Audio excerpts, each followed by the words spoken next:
Hey guys, welcome to Boxing Squad for boxing news and views from around the internet.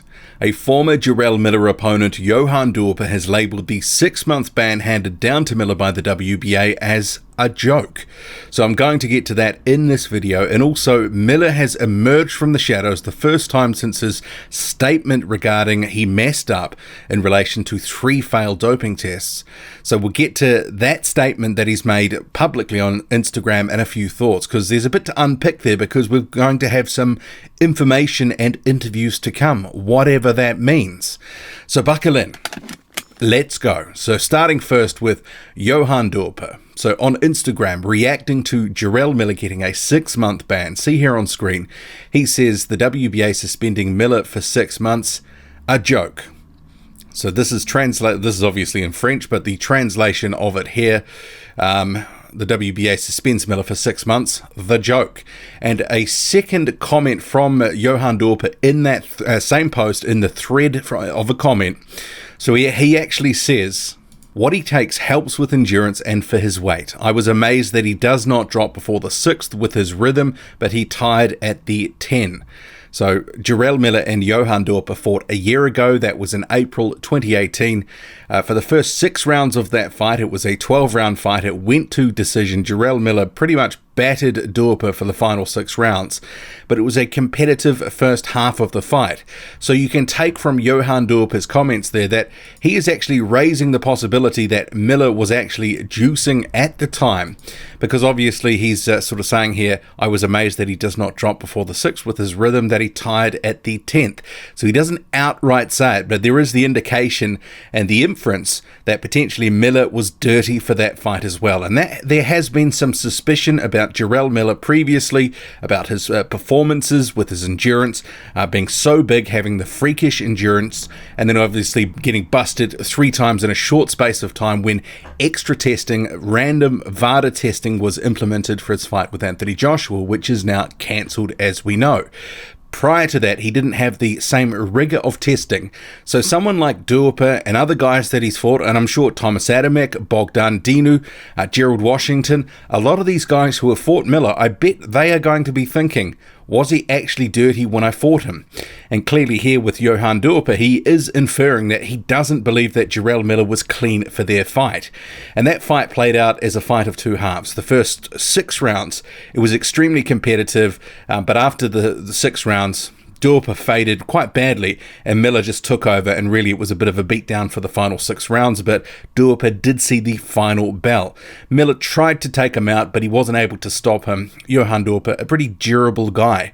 But obviously now, in light of the recent tests with Jarrell Miller failing 3 drug tests, one of them being for GW 1516, that does raise the possibility, has he done it before? Because obviously that was an endurance builder, a fat burner too, which he's Dorper here is alluding to. And given that Miller continued to go on like an Energizer bunny in their fight where Dorper faded, certainly does raise some questions for fans, and also Dorper has those same questions, as well he should. Anyway, another guy who's reacted to this, and it's no surprise, Dillian Whyte. He's been trolling Jarrell Miller since this thing happened. You've probably seen bits and pieces all over the place. So that in response to the WBA suspending Jarrell Miller for 6 months, he says, this is a joke. Effing boxing at Big Baby Miller. Boxing is full of BS. I ain't got nothing more to say. Boxing is a joke. Hashtag Juicehead. Hashtag Big Baby. Hashtag Ped.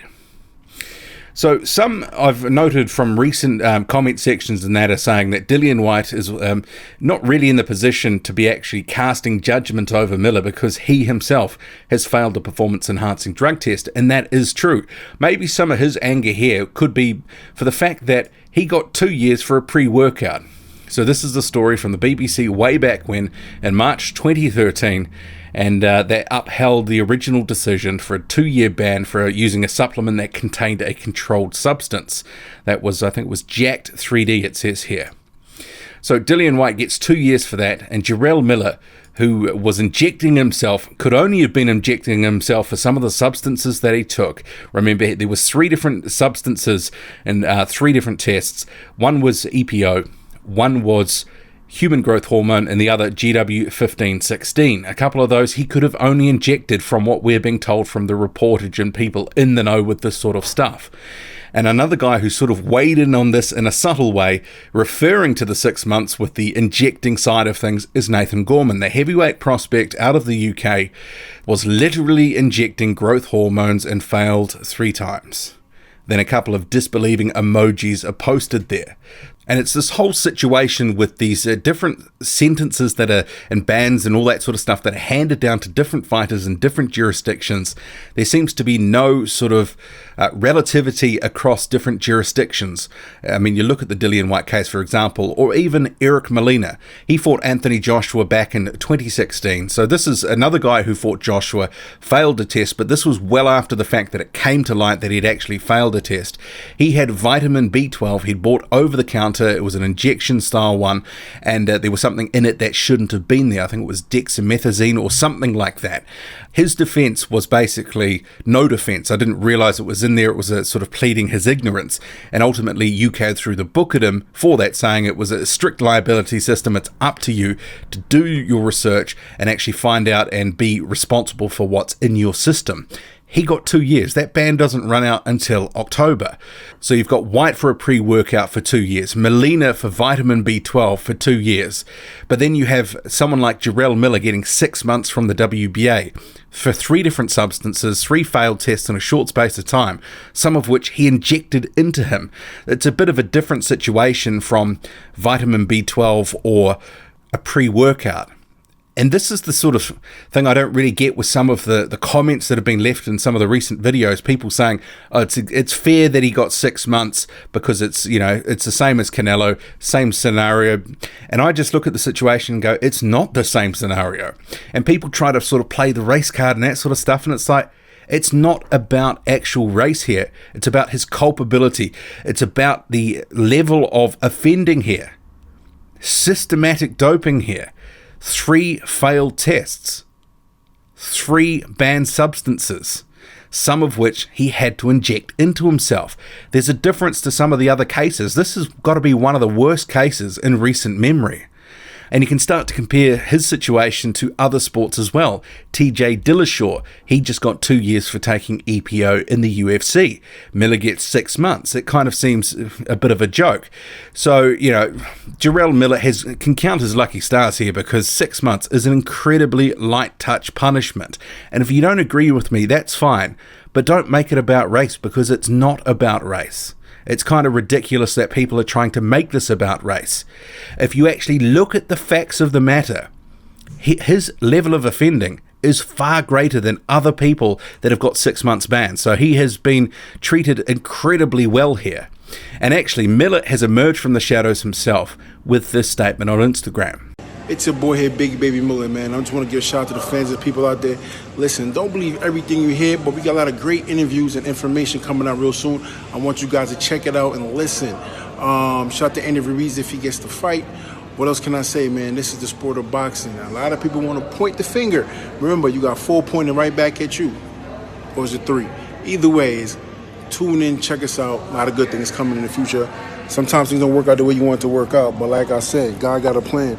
And I ain't going nowhere. Still in the gym. Some very interesting statements then. I guess first off, we'll start off with, what does don't believe everything you hear mean? Are we meant to believe that he didn't fail 3 tests where there's pretty irrefutable evidence? Are we meant to believe that he didn't lie about it to begin with because he did, and then later he took it back, deleted his statement, which denied any wrongdoing, and then replaced it with a statement saying that he messed up? What exactly does he mean here? Don't believe everything that you hear. Clearly, he had to have been injecting some of those substances. He did it deliberately. He was really going for it, trying to crib an advantage, even though he knew he had that testing, that random testing, the guys coming around to knock at his door. And the piece there about, there's going to be some information and interviews coming soon and people should listen.